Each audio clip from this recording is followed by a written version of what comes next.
Introducing Reg's channel. Welcome.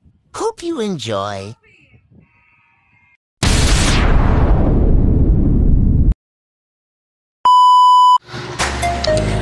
Ayan guys, meron kaming LG 47 na LCD. Ngayon guys, napakahirap maghanap ng parts nito. Kahit saan wala. Inabot na ako ng ilang araw dito. Hanggang kinabukasan wala pa rin ako nakita. Ngayon, may tinuro sa akin ni Boss Jonathan. Yan, tanggalin ko lang yung heatsink. Yan, initing ko lang. Yan, salamat sa iyo Boss Jonathan. Alright, sa idea mo. Congrats. Yan, tignan nyo guys. Hot air lang ginamit ko dyan guys. Yan, tinanggal ko yung heatsink.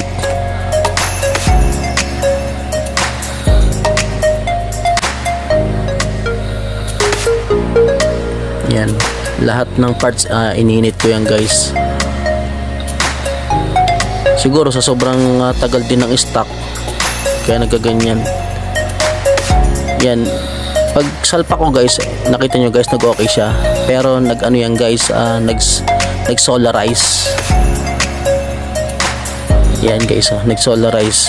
Nag bypass na lang ako sa Ticon kasi wala talaga akong mahanap na remote. Kung order pa ako, maabutin pa ng 2 days. Yan, kaya nag bypass na lang ako sa mismong Ticon board. Yan, okay na siya, sinalpa ko na.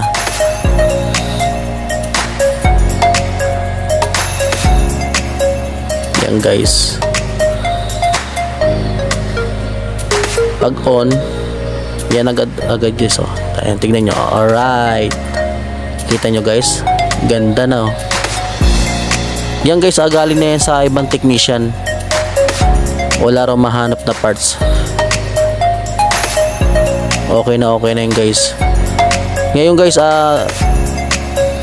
tignan nyo na lang yung copy link ni Boss Jonathan. Easy save ko para makita nyo. Alright. Yan na guys, smart to.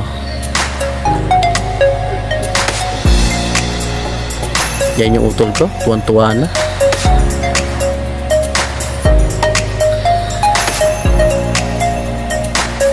Thank you guys sa support. Alright,